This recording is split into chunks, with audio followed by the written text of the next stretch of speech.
अस्सलाम वालेकुम। आज हमारे साथ हैं हमारे दोस्त इंजीनियर साहब, जो हर मसले का टेक्निकल हल निकालते हैं।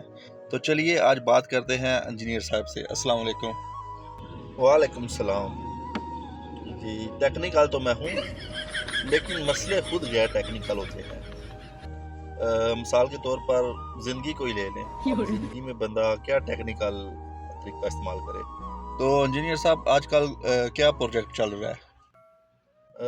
प्रोजेक्ट प्रोजेक्ट का क्या बताऊँ, एक दूसरी उलझन में हूँ।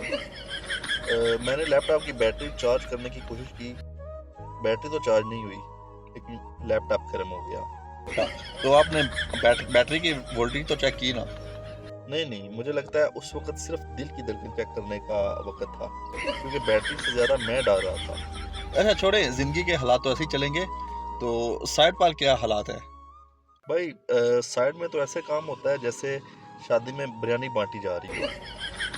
एक इंजीनियर कहता है कि मैन पावर ज़्यादा करो, प्रोग्रेस निकले या ना निकले, और कंसल्टेंट आखिर में आकर कहता है कि रिजेक्ट। अच्छा, तो इससे मिलता जुलता कोई दिलचस्प वाकया? वाक़या वाक़ये तो बहुत ज़्यादा हैं, लेकिन क्या वाक़या बताऊँ? ज़िंदगी भरी हुई है वाक़यात से, और वो भी दिलचस्प, एक से बढ़कर एक है। अच्छा, मैं एक छोटा-सा वाक़या बताता हूँ कि एक दिन मैंने ना फ़ोरमैन को साइड पे बुलाया, चेक किया, तो मैंने उसको बताया कि ये पाइप टेढ़े नज़र आ रहे हैं, इनको सीधा करवाओ। तो वो आगे से कहता है कि सर, हमारा दिल टेढ़ा हो सकता है, लेकिन ये पाइप टेढ़े नहीं हैं, तीर की तरह सीधे हैं, और साथ में दाँत भी निकाल रहा है। मैंने कहा कि चलो इस बार दोनों ही टेढ़े हैं। मुझे समझ नहीं आती कि हम वहाँ पे काम करने जाते हैं या कॉमेडी। हाँ, बहुत खूब। आपने तो वाकई संजीदा बात को भी मज़ाक में तब्दील कर दिया। सर, इतना मज़ा तो बनता है, वरना इंजीनियरिंग लाइफ रुला देती है। और आप यकीन करें, सुबह सेफ्टी शूज़ पहनते हुए भी ना हमें रोना पड़े। चलें इंजीनियर साहब, बात करते हैं इंजीनियर की दुनिया के साइड के मसाइल और इस बात पे कि इंजीनियर की तनख्वाह कैसे आने से पहले ही गायब हो जाती है। नहीं, ये टॉपिक नहीं होगा।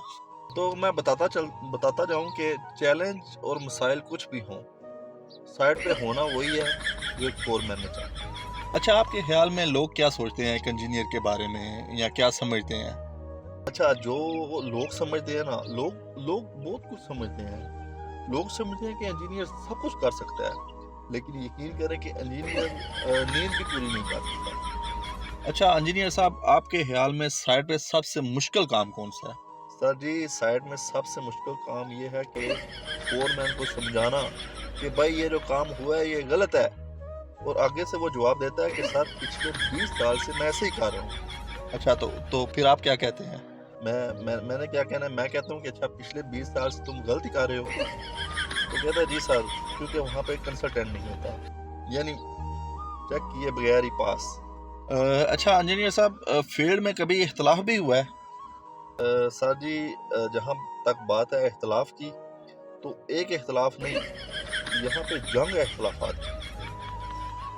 अभी मैं बताता हूँ ना कि MEP कहता है कि हमने सही राइट मार्क किया है, सिविल वाला कहता है कि हमने राइट वर्क किया है, और आखिर में कंसल्टेंट आता है और वो आके बोलता है कि रिजेक्ट। अच्छा, इंजीनियर की तनख्वाह यानी कैसी होती है, क्या पैकेज है, या फिर? सर जी, तनख्वाह की बात आप करते हैं तो यकीन करें, तनख्वाह आने से पहले ही खत्म हो जाती है। अब कैसे है, पेट्रोल, फाइन, यूटिलिटी बिल्स, ज़कात, सदका, सब कुछ निकाल के हमारे पास 150-200 दिरहम बच जाता है। अच्छा, 150-200, ये तो बहुत बहुत कम है ये तो। सर, यही एक इंजीनियर की ज़िंदगी है, यही बचत है, यही उम्मीदें हैं, यही बिरयानी है। चलें इंजीनियर साहब, इंजीनियर की लव लाइफ के बारे में आप क्या कहेंगे? सर, लव लाइफ तो होती है, लेकिन वो भी वैल्यू इंजीनियरिंग की नज़र हो जाती है। एक दफ़ा एक इंजीनियर ने एक लड़की से कहा कि मोहब्बत का इज़हार किया, तो कहा कि आई लव यू। तो आगे से वो भी बोली कि प्रूफ विद ड्राइंग। इंजीनियर साहब, आपने बहुत मालूमाती बातें की। सर, मालूमाती नहीं, ज़िंदगी की चीज़ें हैं ये। नाजरीन, आज के लिए इतना काफ़ी है। और हाँ, याद रखें, इंजीनियर की बात कभी ना टालें, वरना ये भी कह सकता है रिजेक्ट। अच्छा जी, इजाज़त दें। अल्लाह हाफिज़।